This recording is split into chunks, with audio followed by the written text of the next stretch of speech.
नाजरीन आदाब, आप देख रहे हैं प्रोग्राम हेल्थ और हम, और मैं हूं आपकी मेज़बान हफ्सा खान। नाजरीन, आज हम बहुत ही कॉमन एंड ट्रेंडिंग टॉपिक पर बात करने वाले हैं। आपने कई बार ये सुना होगा कि लोगों की ये शिकायत होती है कि सर्दियों के मौसम में उन्हें जोड़ों और हड्डियों का दर्द काफ़ी ज़्यादा महसूस होता है, और जो पुरानी मार या चोट उन्हें हड्डी या जॉइंट्स पर लगी हो वो भी काफ़ी ताज़ा तरीके से उन्हें महसूस होती है।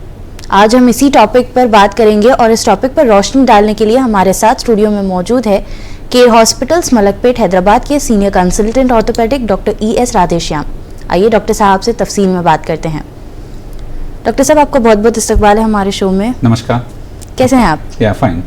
तो सबसे पहले हम इसी सवाल से हमारे शो की शुरुआत करते हैं कि ये जो जॉइंट्स का पेन है सर्दियों में ही ये क्यों लोगों में काफ़ी ज़्यादा नज़र आता है, इस पर आप एक बार गौर फरमाइए। शुक्रिया। सभी दर्शकों को मेरा नमस्कार। जैसा आज का विषय है, सर्दियों के मौसम में जोड़ों में और हड्डियों में ज़्यादातर लोग ज़्यादा दर्द है बोल के कंप्लेन करते हैं। तो बहुत सारे रीजंस है, सो हम एक एक के हिसाब से लेके जाएंगे। पहली क्या प्रॉब्लम है बोल तो सर्दी के मौसम में जैसा मौसम ठंडा पड़ता है, टेम्परेचर कम होता है, उसकी वजह से जो आसपास के जॉइंट के आसपास के जो टिश्यूज रहते हैं लाइक मसल्स से, टेंडन से, लिगामेंट से जो भी है वो थोड़े सूज जाते हैं।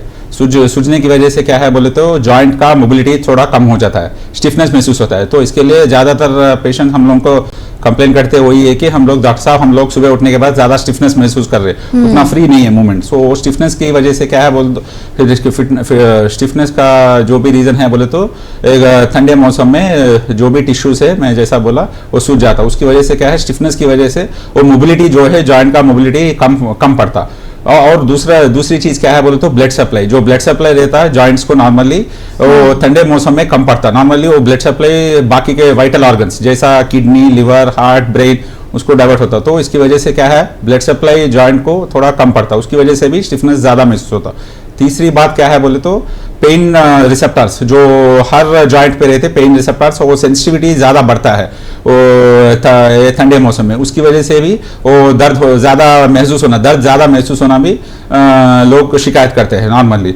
और चौथी वाला और मोस्ट इंपॉर्टेंट है सेडेंटरी लाइफस्टाइल, जो हम क्या है बोले तो ठंडे मौसम में ज़्यादा बाहर जाना, फिरना, घूमना, रेगुलर जो फिजिकल एक्टिविटी रहता है वो कम पड़ता है। तो उसकी वजह से क्या है बोले तो पूरे सारे चीज़ें मिला के हम लोगों को स्टिफनेस बढ़ने की वजह से हम लोगों को दर्द महसूस होना ज़्यादा होता है जोड़ों में।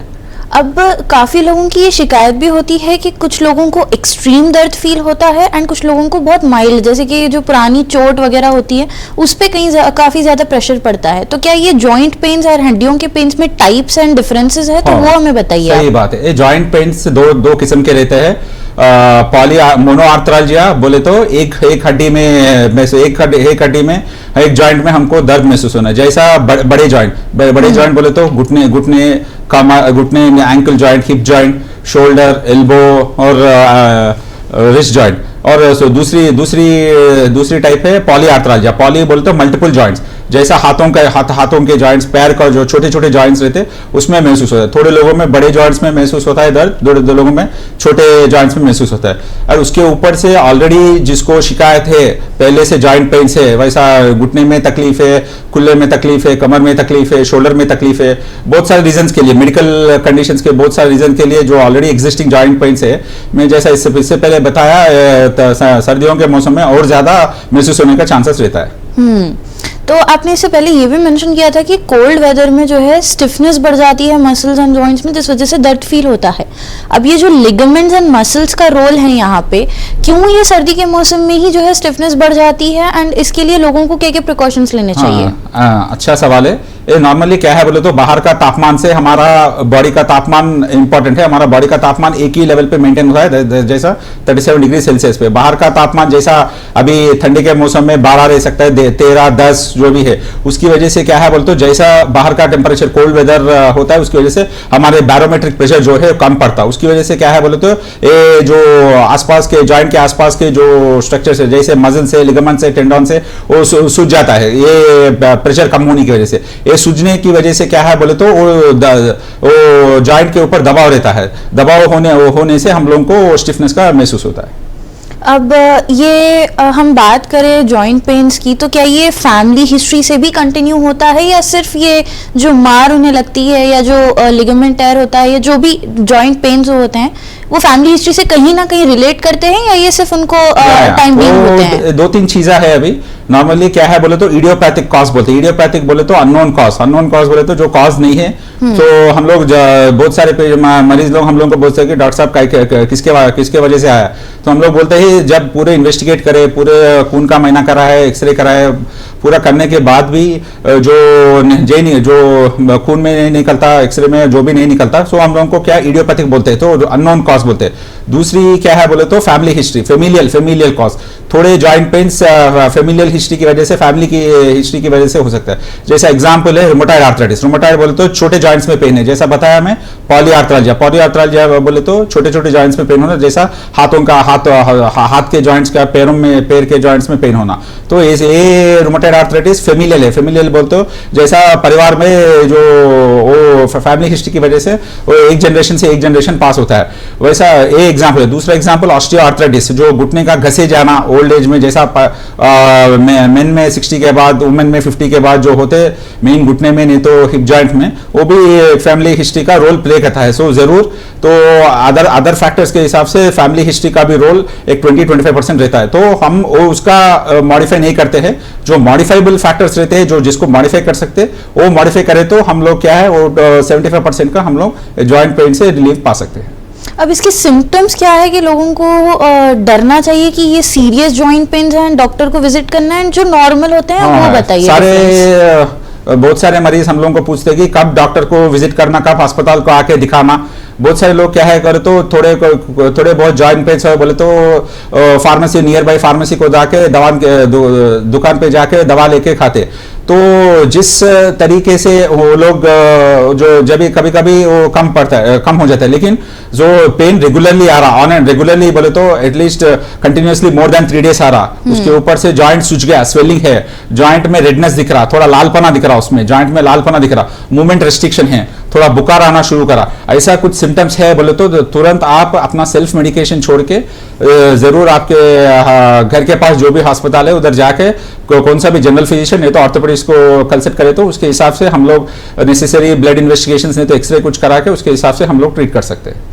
अब ये जो लो टेम्परेचर है हमारा करेंटली हैदराबाद में एंड ऑल ओवर इंडिया में हम देख रहे हैं कि टेम्परेचर काफ़ी ज़्यादा गिर रहा है, इस वजह से क्या ब्लड सर्कुलेशन जो है वो स्लो डाउन हो जाता है एंड पेन इंक्रीज करता है लोगों के जॉइंट्स में? ना वही, इससे पहले मैं वही बताया क्या होता बोले तो स्पेशली सर्दियों के मौसम में कोल्ड टेम्परेचर्स में नॉर्मल ब्लड फ्लो जो जॉइंट्स के लिए जो रेगुलर है तो वो कम पड़ता है कि डाइवर्ट होता है। सो ब्लड सप्लाई क्या है बोले तो वाइटल ऑर्गन, जो जैसा हमारे बॉडी में वाइटल ऑर्गन्स क्या है बोले तो ब्रेन है, लिवर है, किडनी है, तो वैसा मेजर वाइटल ऑर्गन्स को ब्लड सप्लाई रीरूट होता है। उसकी वजह से क्या है जो पेरिफेरल जॉइंट्स है, पेरिफेरल बोले तो हमारा रिस्ट जॉइंट है, एल्बो जॉइंट है, शोल्डर जॉइंट है, नी जॉइंट है, एंकल जॉइंट है, जैसा जॉइंट्स में जो ब्लड फ्लो कम होता है। सो ब्लड फ्लो कम होने की वजह से क्या है बोले तो उसमें जॉइंट जो इससे पहले मैं बताया वो टिश्यूज थोड़ा स्वेल होके उसके ऊपर से जॉइंट स्टिफनेस और पेन ज्यादा बढ़ता है। तो इसके लिए हम लोग जितना हो सके ठंडी सर्दियों के मौसम में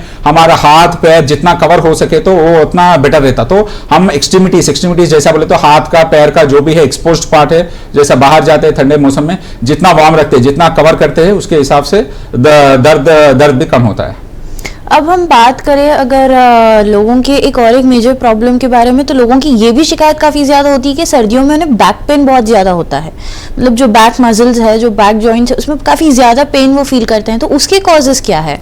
वही इससे पहले मैं बताया सो जनरलाइज्ड कॉजेस इससे पहले मैं सर्दियों के मौसम में जैसा बताया वो मजल स्टिफनेस आना, सूज के मजल स्टिफनेस आना हुए है। सेकंड मोस्ट इंपॉर्टेंट क्या है बोलते स्पेशली स्पाइनल मसल्स के जो भी है, गर्दन का है, कमर का मसल्स है, क्या है बोलते तो इनएक्टिविटी। जितना सेडेंटरी लाइफस्टाइल हम लोग बनाते हैं, जितना एक्टिव लाइफस्टाइल नहीं है हमारा, ज्यादातर बैठ के काम करने वाला, ज्यादा मूवमेंट नहीं है, ज्यादा बाहर नहीं जा रहे, उसके लोगों के क्या है बोलते ऑलरेडी मसल वीक होता है उनमें से। तो ऑलरेडी मसल वीक होने से अभी ये क्या है बोले तो सर्दियों के मौसम में और थोड़ा वीक होता है। तो उसकी वजह से क्या है बोले तो उन लोगों को ज्यादा कमर में और गर्दन में ज्यादा पेन होने का चांसेस रहता है।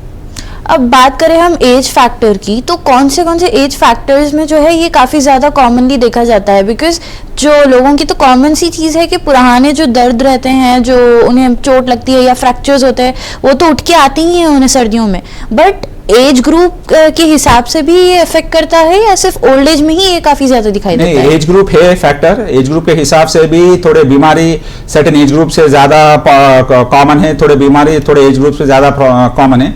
जैसा हम लिए तो एग्जांपल पहले यंग एज बोले तो 20 to 40 इयर्स का है। जो एक्टिव इंडिविजुअल्स रहते मेल और फीमेल, तो इनमें मोस्टली फीमेल में क्या है बोले तो ये जो multiple joint pains like polyarthritis, जैसे पहले मैं बोला, सो रूमेटॉइड आर्थराइटिस जैसा वो फैमिलियल हिस्ट्री की वजह से तो वो कॉमन है। तो फीमेल्स में 20 to 40 years of age rheumatoid arthritis का एक मसला बहुत कॉमन है।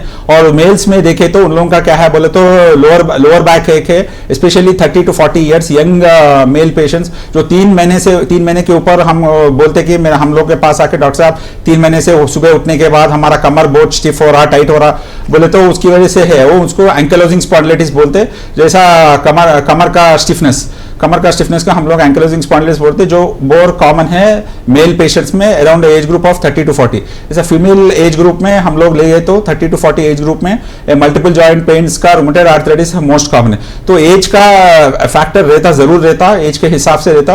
और हम लोग थोड़ा मिडिल एज में गए तो अभी 20 to 40 है, यंग एक्टिव लाइफस्टाइल जो एज है। अब हम लोग मिडिल एज के लिए तो 40 to 60 इयर्स का लिए तो क्या बोलते थोड़ा आर्थराइटिस सेट होना शुरू होता है, जैसे घुटने में घसे जाना, जैसा लुब्रिकेशन हमारे जॉइंट्स में जो फ्लूइड रहता है वो कम होके लुब्रिकेशन कम होके आर्थराइटिस का शुरुआत होना। तो 40 to 60 एज ग्रुप में क्या है बोले तो हम लोगों का आर्थराइटिस का ज्यादा पेन रहता। और ज्यादा नेक्स्ट ग्रुप में ले तो 60 to 80 इयर्स का बोले तो क्या बोलते ऑस्टियोपोरोसिस बोलते हड्डी में जान कम होना, जैसा मिनरल्स जो भी रहते कैल्शियम फास्फोरस बाकी सारे मिनरल्स कम होने की वजह से हड्डियां नरम होते, हड्डियां नरम होने की वजह से क्या है अपने आप फ्रैक्चर्स होने का ज्यादा चांसेस रहते, उसको हम लोग ऑस्टियोपोरोटिक फ्रैक्चर्स बोलते हैं। वो बहुत कॉमन है हमारे कमर में, लोअर बैक लंबार स्पाइन में बहुत कॉमन है।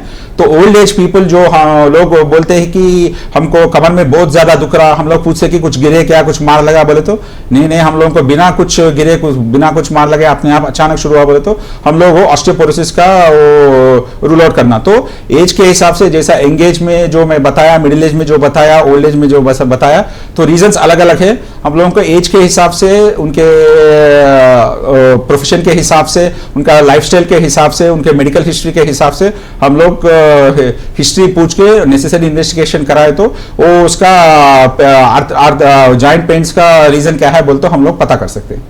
अब ये टर्म आपने जो यूज किया है आर्थराइटिस, तो ये काफी थोड़ा सी सीरियस प्रॉब्लम है लोगों में।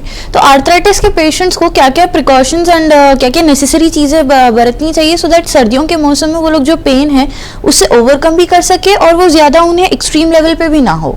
अभी एक इंपॉर्टेंट चीज इधर आप देखने का क्या है बोले तो दो डिफरेंशिएशन करना क्या है बोले तो आर्थरालजिया क्या है, आर्थराइटिस क्या है। अभी आर्थरालजिया बोले तो जनरलाइज जॉइंट पेन जब होता है उसको आर्थरालजिया बोलते हैं। आर्थराइटिस का दूसरी मतलब है, आर्थराइटिस बोले तो जो हड्डियों में जो कार्टिलेज रहता, कार्टिलेज बोले तो हड्डी के बीच में जैसा हमारा शॉक एब्जॉर्बर, वैसा गाड़ियों में जैसा शॉक एब्जॉर्बर रहता हमारा वो शॉक एब्जॉर्बर वैसा पतला सा नरम सा कार्टिलेज बोल के रहता, जेली वैसा। सो वो का एज के हिसाब से क्या है बोले तो धीरे धीरे कम होता उसमें। सो फ्लूइड प्रोडक्शन जॉइंट में कम होता, उसकी वजह से क्या है बोले तो फ्लूइड है जो कार्टिलेज को मेंटेन कर रहा, उसका नॉर्मल लाइफ और हेल्थ मेंटेन कर रहा। जैसा फ्लूइड प्रोडक्शन जॉइंटों में कम होता वो कार्टिलेज का लाइफ कम होता, उसकी वजह से क्या है कार्टिलेज में वेयर एंड टेयर होता।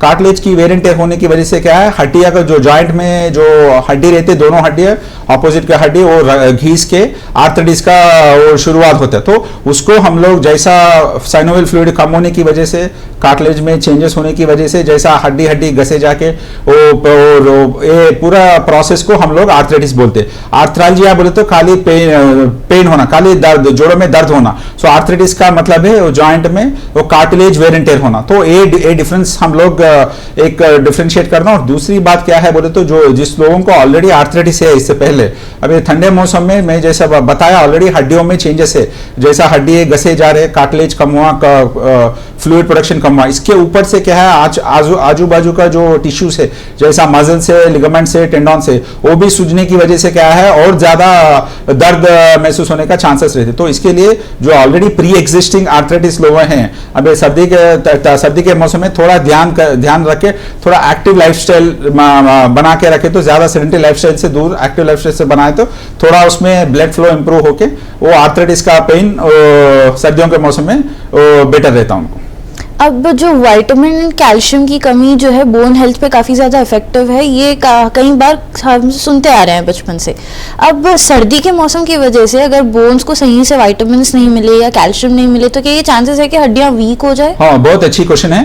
अभी मेजॉरिटी वाइज हम लोग देखें तो अभी सर्दियों का मौसम में हमारा जो दिन का टाइम है वो कम होता है। कई को इससे रीजन कई को बोले तो हम लोगों का सनराइज लेट होता है एंड सनसेट अर्ली होता है। उसकी वजह से क्या है हमारा डे का जो स्पैन रहता है, जो नॉर्मली 12 आवर्स का डे लाइट रहता है, अभी 9 आवर्स का बन जाता है। उसकी वजह से क्या है लेस एक्सपोजर टू सनलाइट, हम लोग का जो धूप में जाना वो सन का एक्सपोजर होना कम हो जाता है। उसके ऊपर से क्या होगा तो जितना धूप का एक्सपोजर कम हुआ उतना विटामिन डी लेवल्स कम होता है। विटामिन डी कई को बोले तो हमारे चमड़े में, स्किन में जो भी है सनलाइट गिरने की वजह से हमारा जो विटामिन डी का प्रोसेस होना चमड़े में होता है, स्किन में होता है। उसके बाद जैसा विटामिन डी का प्रोसेस हुआ हो हड्डियों में कैल्शियम डिपॉजिट करने का रहता, तो जैसा हमारा सन का एक्सपोजर कम हुआ बोले तो हमारा वो विटामिन डी का प्रोडक्शन हमारे स्किन में कम होने का बहुत चांसेस है। उसकी वजह से क्या है हड्डियों में भी वो कैल्शियम डिपॉजिशन भी कम होते हैं। उसकी वजह से क्या है बोले तो हड्डियां नरम होके और ज्यादा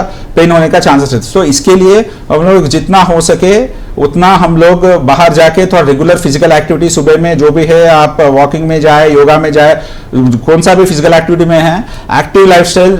सुबह का धूप अच्छा है, जो हमारे सनराइज का जो फर्स्ट आवर का सनराइज के बाद जो फर्स्ट आवर का जो सनराइज है वो बेस्ट है हमारे विटामिन डी के प्रोडक्शन के लिए। तो हम लोग वो चीज ध्यान में रखे तो हम लोगों का विटामिन डी लेवल्स का कम होना, उसकी वजह से कैल्शियम, हड्डियों में कैल्शियम का कम होना, उसकी वजह से दर्द होना, तो ये सारी चीजें हम लोग देखभाल कर सकते हैं।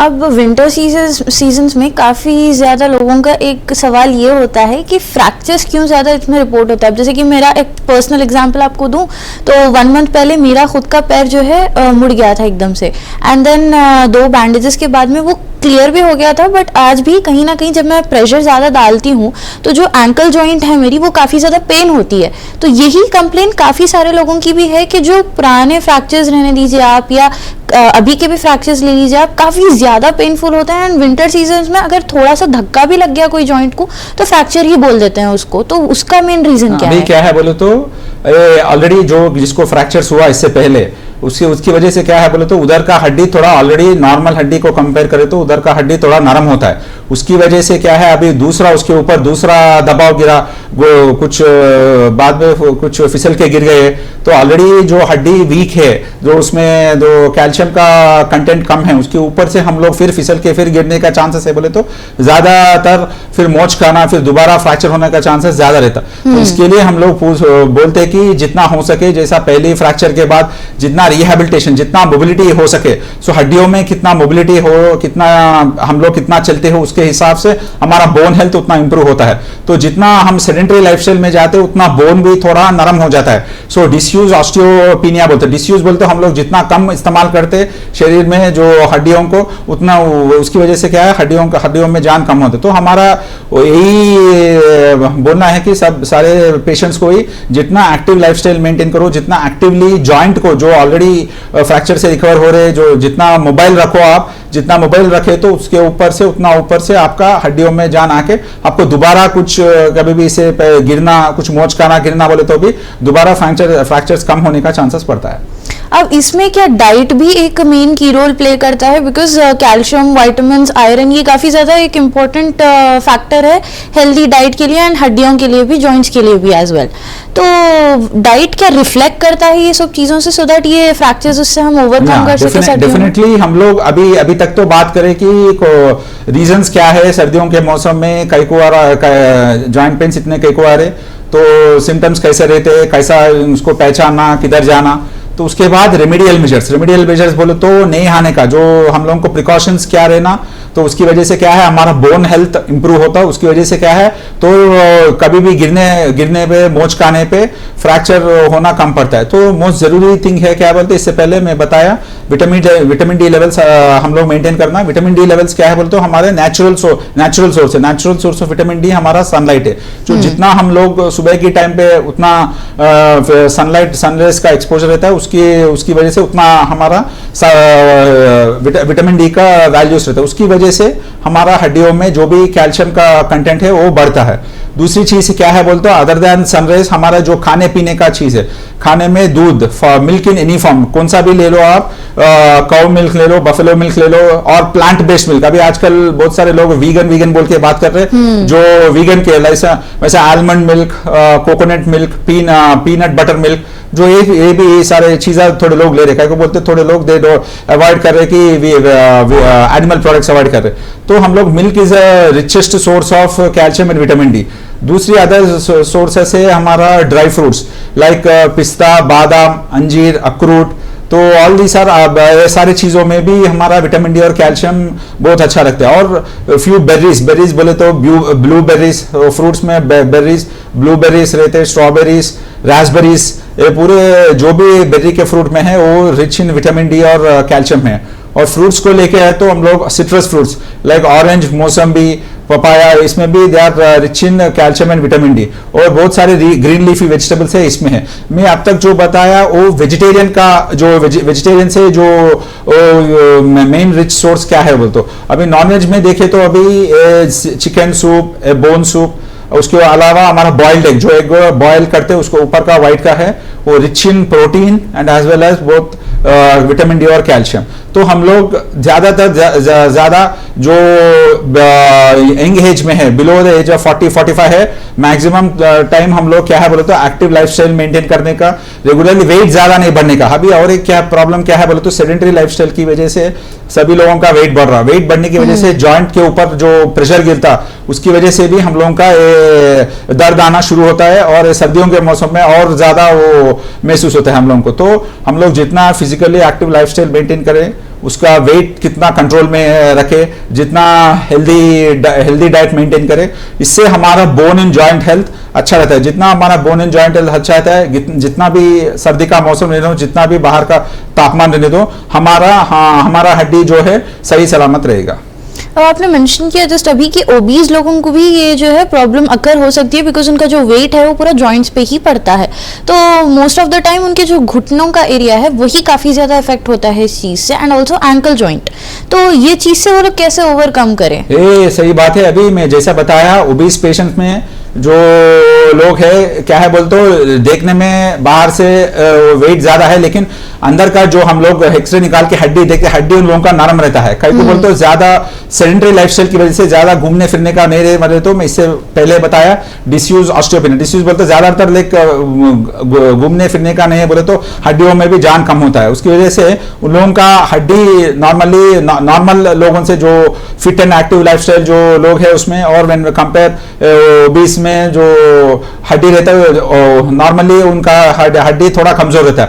उसके ऊपर से अभी क्या है बोले तो जो घुटने का जॉइंट है, एंकल का जॉइंट है, दोनों भी क्या है weight bearing joints. Weight bearing joints बोलते हैं जो हम लोग खड़े होते हैं, hip joint, knee joint, ankle joint, इसके तीनों के ऊपर खड़े होते हैं in addition to the spine. तो उसकी वजह से क्या है, जितना हम लोग खड़े होते हैं, जितना हमारा वजन ये जॉइंट्स के ऊपर गिरता है, हिप जॉइंट के ऊपर, नी जॉइंट के ऊपर और एंकल जॉइंट के ऊपर, उतना लोड होने की वजह से क्या है, हड्डी ऑलरेडी नरम है अंदर से। सो उसके ऊपर से जो आजू बाजू के जो मसल्स है, टेंडॉन्स, लिगामेंट्स है, वो भी ज्यादा वो प्रेशर नहीं ले, वेट नहीं ले सकते। उसकी वजह से हम लोगों को ज्यादा जॉइंट पेन्स होना, जैसा नी में पेन होना, एंकल में पेन होना आना हमारे पास वो ज्यादातर हम लोग देखते हैं।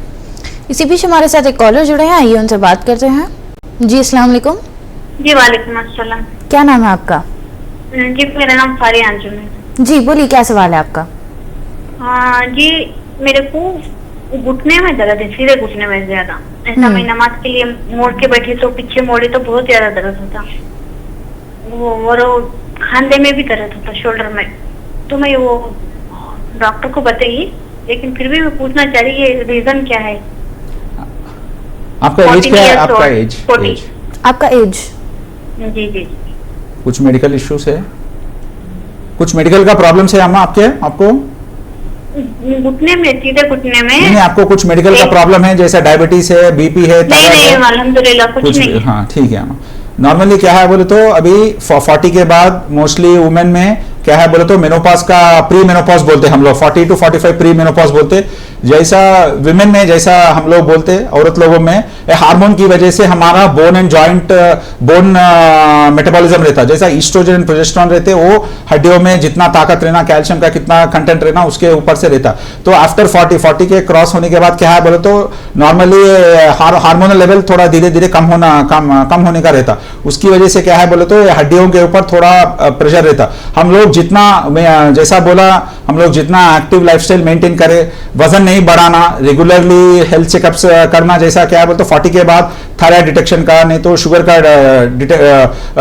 डिटेक्शन का कुछ हम लोग रेगुलरली मेडिकल इन्वेस्टिगेशन कराना, वेट नहीं बढ़ना, हेल्दी लाइफस्टाइल मेंटेन करना, एक्टिव लाइफस्टाइल। उसकी वजह से क्या है हम लोग ये जो जॉइंट पेन सारे जैसा आप बताए सीधे घुटने में और शोल्डर में, वो कम होने का चांसेस रहता है। लेकिन और ये क्या है बोलते जैसा मैं इससे बताया, wear and tear, regular wear and tear, 40 के बाद जो जॉइंट्स में जो कार्टिलेज रहता है, जो हमारा शॉक एब्जॉर्बर वैसा रहता है, जैसा वो रहता, वो धीरे धीरे कम होने का रहता। जैसा कम होते पैची एरियाज में इधर उधर पूरे कम होने का बोले तो हम लोग आर्थराइटिस बोलते।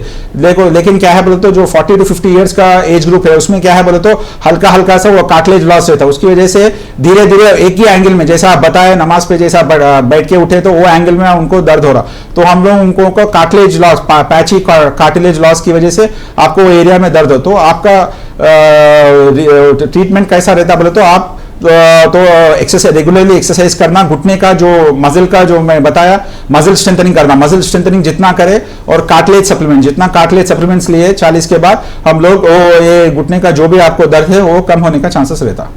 अब आखिर में डॉक्टर साहब मैं आपसे ये पूछूंगी कि आप लोगों को कैसे अवेयर करेंगे कि सर्दियों के मौसम में जो जॉइंट पेन्स उन्हें होते हैं, इसमें वो लोग अपनी लाइफस्टाइल, अपना डाइट, इवन एक्सरसाइजेस जो भी है वो करेक्टली फॉलो करें, सो दैट उनके लिए वो ज़्यादा आगे चल के कोई बड़ी प्रॉब्लम ना बने। ऑलरेडी इससे पहले मैं बताया रेमेडियल मेजर, सो 5 टेक अवे पॉइंट्स, सो 5 आज का विषय से हम लोग जो लेने का है, क्या बोलते हो, एक फर्स्ट एंड फॉरमोस्ट इंपॉर्टेंट क्या है बोले तो हम लोग एक्टिव लाइफस्टाइल मेंटेन करने का है। जो जितना हम लोग एक्टिव रहते, फिजिकली जितना एक्टिव रहते, उसके ऊपर से हमारा जो जॉइंट्स में जो लुब्रिकेशन का रहता, जो वो मसल्स का, आजू बाजू के मसल्स का वो मूवमेंट का रहता, हड्डियों में जो जान रहता वो बरकरार रहेगा। दूसरी बात क्या है बोले तो सन एक्सपोजर, जैसा मैं बताया, सन एक्सपोजर की वजह से क्या है विटामिन डी का लेवल्स हमारे वो स्किन में बढ़ने की वजह से उसमें वो हमारे जो बोन में कैल्शियम डिपोजिशन को हेल्प करके बोन एंड जॉइंट का हेल्थ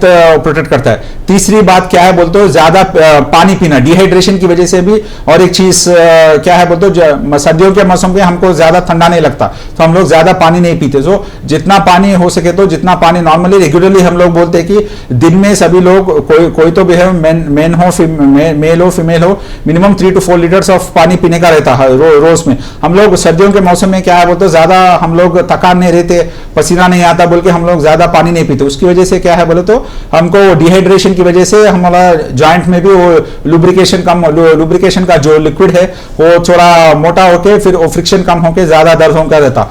तो फिफ्थ मोस्ट इंपॉर्टेंट पॉइंट है डाइट। जैसा मैं बताया, जो सारे चीजों में जो कैल्शियम का है, कैल्शियम, विटामिन डी जो भी है उसमें वो रेगुलरली लेने का है, day in and day out regularly. जैसा हम लोग मेडिसिन लेते दूसरे बीमारियों के लिए, बोन एंड जॉइंट के लिए भी ये नेचुरल मेडिसिन है। ऐसा नहीं है कि हम लोग को सप्लीमेंट कर रहे हैं कैल्शियम की टैबलेट, विटामिन डी का टैबलेट, जो बताया इससे पहले, जो हम लोग खाने पीने में जो भी ऐड कर सकते हैं, they are natural sources of calcium and vitamin D. जितना हमारे डाइट में हम लोग इंक्लूड कर सके तो उतना हेल्दी हमारा बोन एंड जॉइंट हेल्दी रहेगा। उसके हिसाब से हम लोग जैसे आगे जाएगा, जैसे हेल्थ एज हमारे बढ़ेगा, जैसा ओल्ड एज में जाएगा भी, तो हमारा जो यंग एज में हमारा बोन एंड जॉइंट हेल्थ जैसा है, हमारा ओल्ड एज में हमारा वो प्रोटेक्ट करता है। तो जितना हो सके तो हमारा active lifestyle, good dietary habits और फिजिकली एक्टिव लाइफस्टाइल जितना हो सके वो मेंटेन करें तो हम लोग आगे जाके बुढ़ापे में ज्यादा हड्डियों में प्रॉब्लम होना, ज्यादा नहीं फिरने सकता है का, वो प्रॉब्लम्स हम लोगों को सॉल्व कर सकते हैं। बहुत बहुत शुक्रिया डॉक्टर साहब आपका हमारे साथ जुड़ने के लिए। Thank you. नाज़रीन, ये था हमारा आज का एपिसोड। उम्मीद करते हैं कि ये इन्फॉर्मेशन आपके लिए काफ़ी ज़्यादा हेल्पफुल साबित होगी। मुझे दीजिए इजाज़त और आप बने रहे मुनसिफ टीवी के साथ।